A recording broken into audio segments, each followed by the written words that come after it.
Alrighty, welcome back to more Trailmakers. Today we are on the snow map. The Frozen Tracks DLC map, the subject of this video isn't the snow speeder, but just because I like this build and it very well fits in with this map. Yeah, I decided, you know what, might as well start off the video with this. But today, I'm actually going to be showing off some ground specific creations that I've made. Star Wars, obviously. For those of you who haven't got the memo about that yet.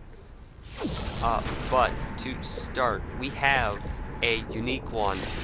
We have the TIE Crawler, which, if you don't know what that is, it is essentially a TIE Fighter ball, but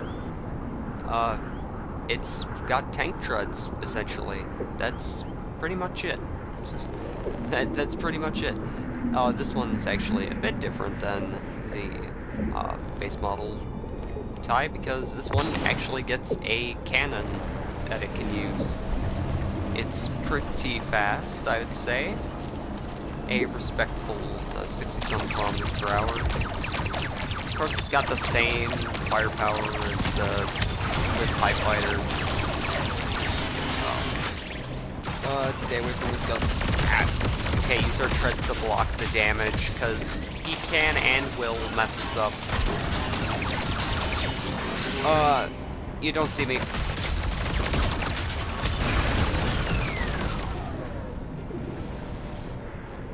Okay.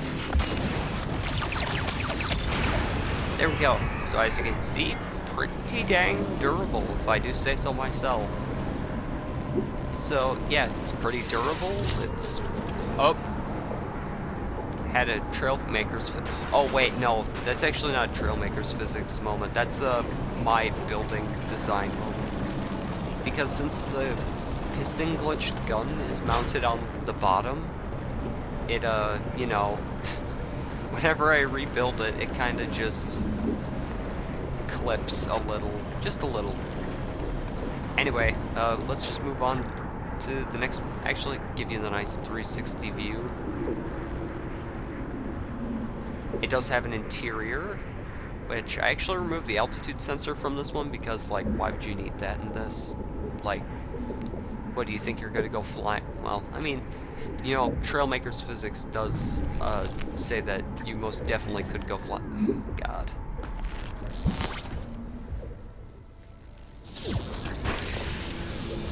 Well, I guess we're showcasing the ATRT.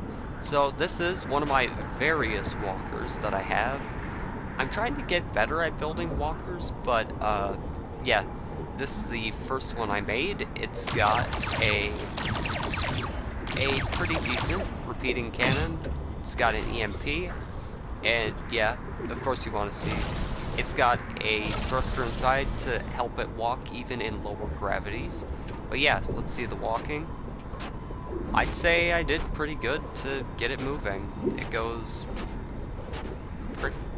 pretty fast for a walker, I would say.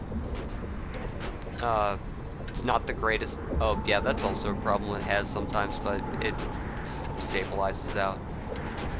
But yeah, it goes pretty fast. This one I actually based off of a Lego set I had from a really long time ago. It was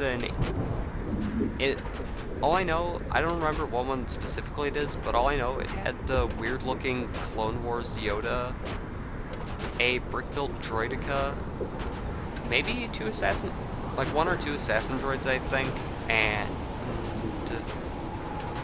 I think that was, and it had the ATRT, which came with the 501st Trooper, which was probably the best minifigure from the set, but you know, it's fine.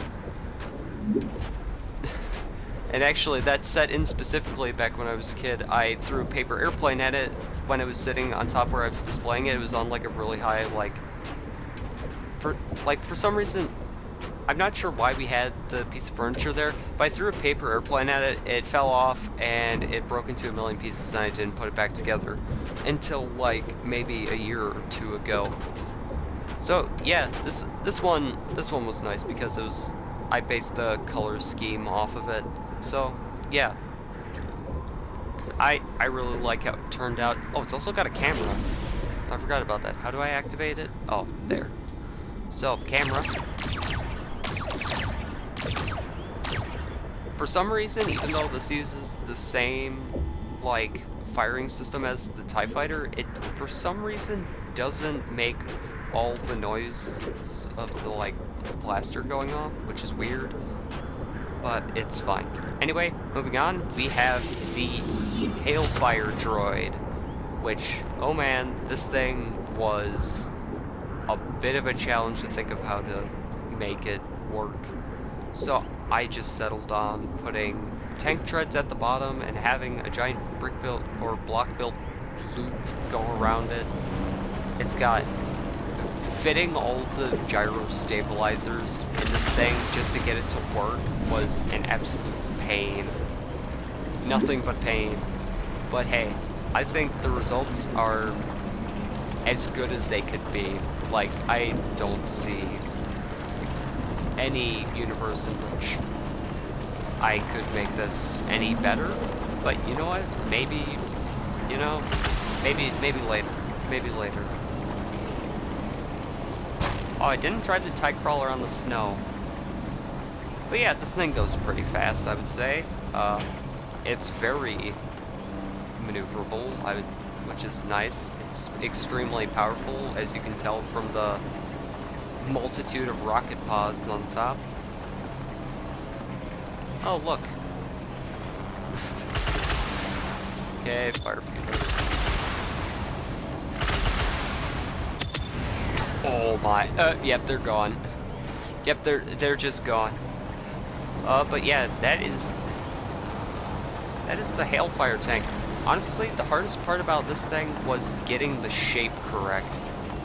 Like, the shaping of this thing was not easy. I forgot how this thing works also, so that... Wait, what button is...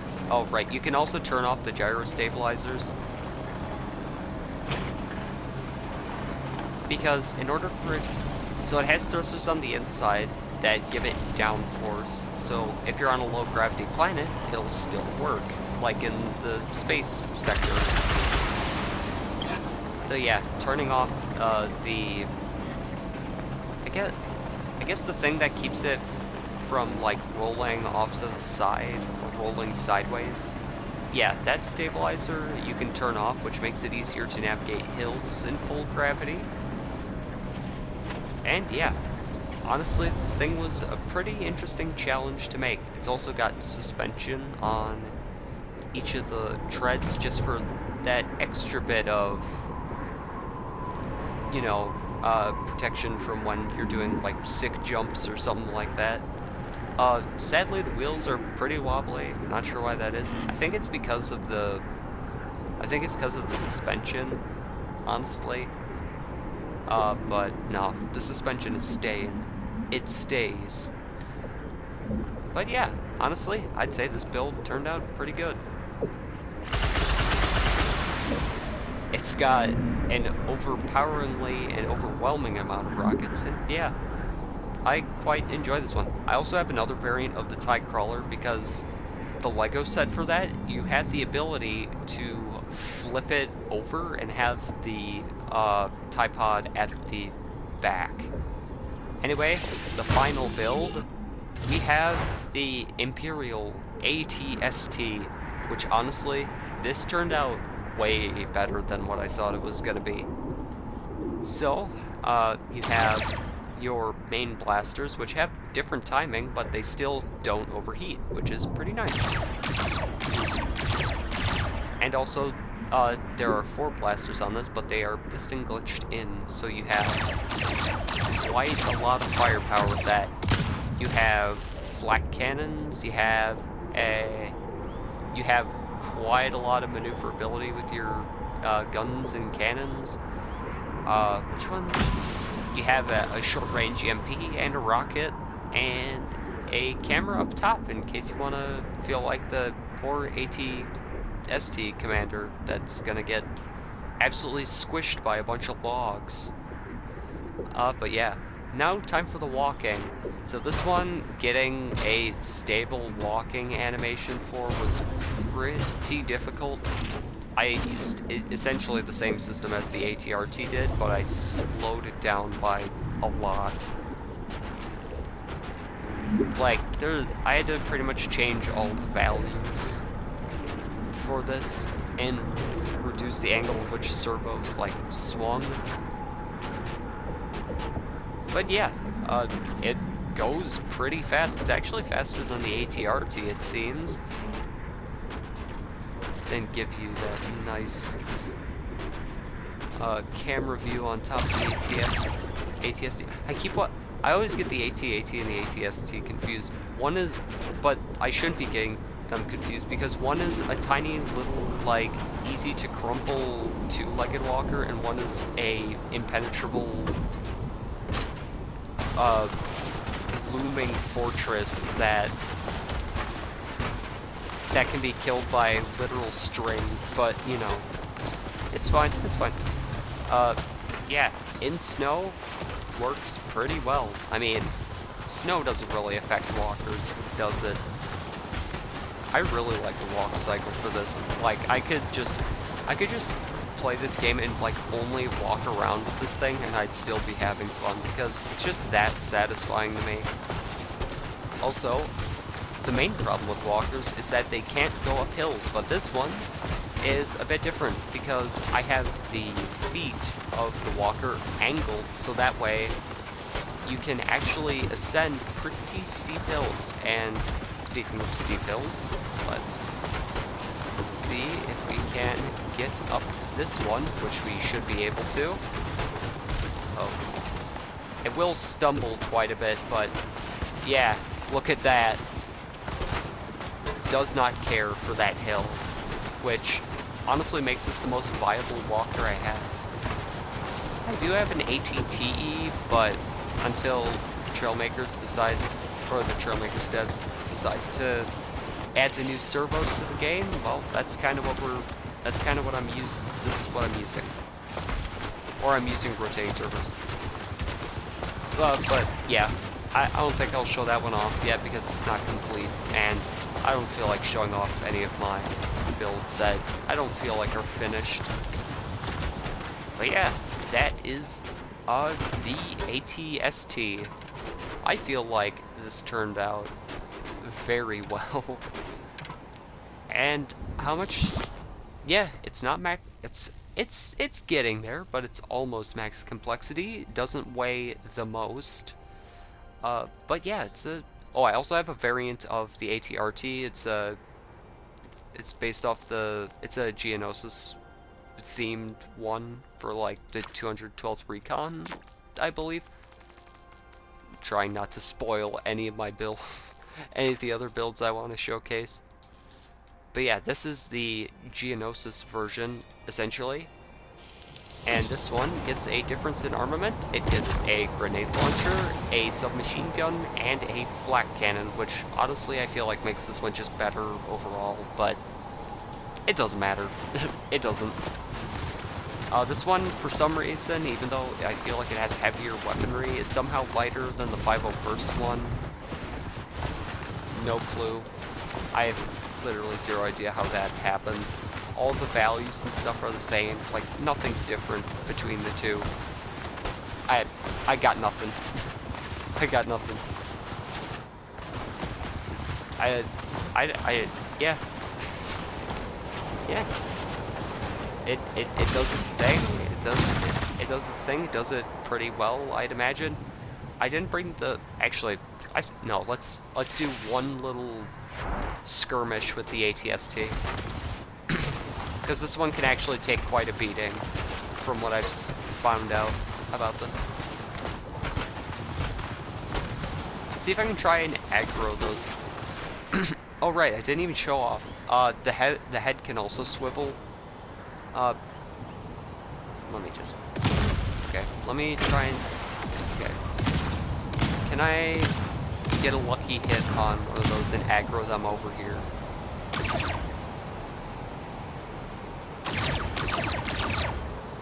That's gotta hit. maybe a bit lower. Oh, there we go. Aggroed. Come over here, buddy. Oh, they're pissed. They're pissed.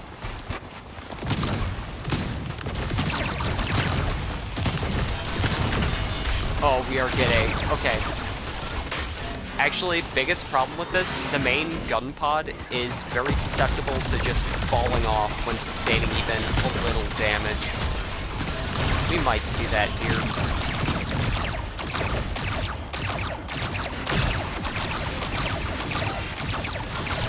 Okay, grab him. Okay, got him. Ah, I accidentally EMP'd myself. That's not good. Oh, yep, my main gun is gone. Oh, they severed the head off of it. That's the first time that's actually ever happened. That was... Okay, that was pretty cool. But yeah, as you saw there... Oh, we almost spawned in under the snow. But yeah, pretty good. Pretty powerful.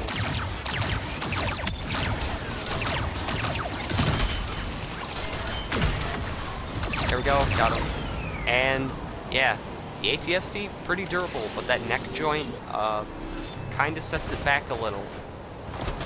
So yeah, the ATRT kind of just does that, but kind of worse, since, well, it uses the same like blasters that you have to actually aim them, but I still majorly prefer the ATST. Not to mention, it looks pretty nice too.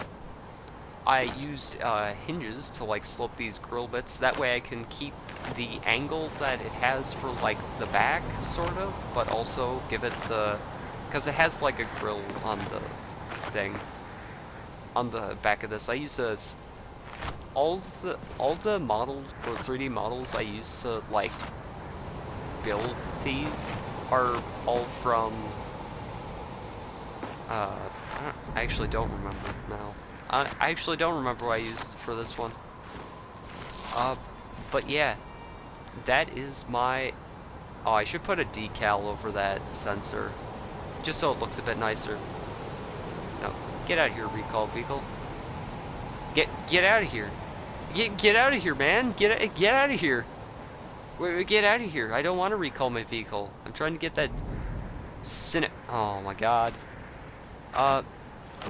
Anyway, that is some of my Trailmakers Star Wars themed ground vehicles. I don't really build much custom, like, Star Wars-esque stuff, because honestly, I just like try and put too many ideas into one thing, and it just ends up not looking how I want it to, which it most definitely results in just me scrapping the entire build overall. Oh, that reminds me, I actually have quite a few TIE Fighters to showcase yet, so we'll be in space next time. But, yeah, hope you enjoyed this episode. Can we move the sun, please? Can we move the sun? There we go. That's much nicer. Anyway, hope you enjoyed this episode, and yeah, I'll see you in the next one. Goodbye.